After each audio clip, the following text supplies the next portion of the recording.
What's up, y'all? Alright, so I'm gonna do this read and rush challenge thingamajiggy, whatever it's called. It starts July 22nd and it goes through the end of July. So I think it's like a week of reading as much as you can. I was not tagged. I was not invited to this party, but I'm showing up anyways. You know what I'm saying? Is that cool? Is that cool? Alright, so let's get into these books. So it's 7 different categories. The first one is read a book with purple on the cover. So I chose How to Love a Jamaican. This is like a collection of different stories, Jamaican lifestyle, experiences, things of that sort. Just the culture in itself, which I'm into. Anything that has to do with culture, that's my thing. I always used to have love-hate relationships with short stories, but I'm really actually excited to get into all these. I'm sure I'll be able to relate to a lot of them, so. How to Love a Jamaican. Purple. Oh, can y'all see that, by the way? That purple, this is purple. All right, number 2 is read a book in the same spot the whole time. I would probably go back to How to Love a Jamaican simply because it's short stories and it would be easy for me to kind of form a routine around that.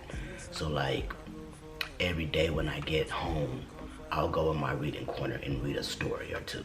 You know what I mean? And then kind of keep it. That way I'll get it done within a week. So yeah, How to Love a Jamaican. Number 3, read a book that you have been wanting to read since last year. Now this one was a hard one because there's so many books I've been wanting to read. However, I had to pick the one that's been on my TBR for the longest. Yes, I know. In 7 days? In 7 days? Whatever.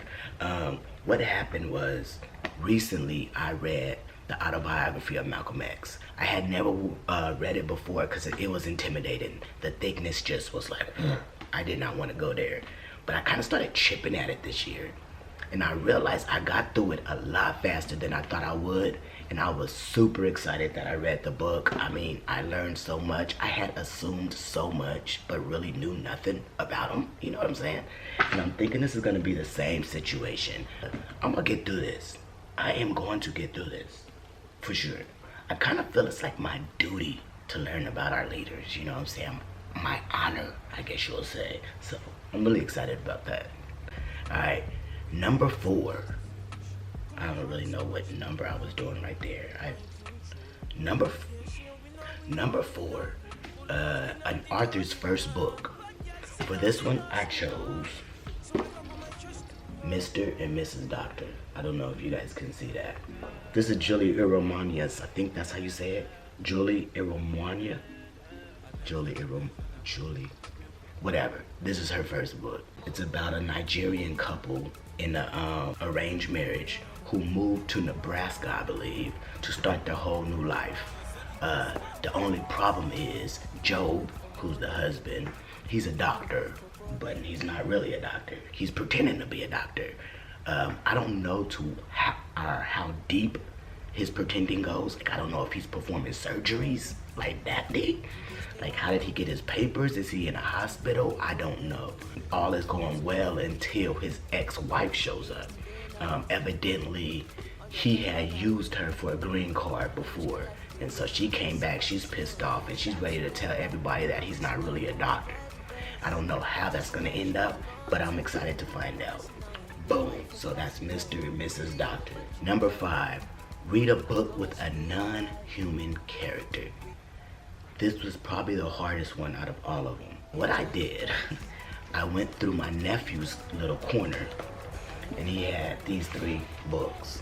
Or I can go here. My kid bought me this and it's a book of like dog facts. I could either read a bunch of facts about dogs and I don't have a dog, or I'm gonna get into one of these. I'm not sure yet. I have 2 days or 3 days to think about it, so I don't know yet.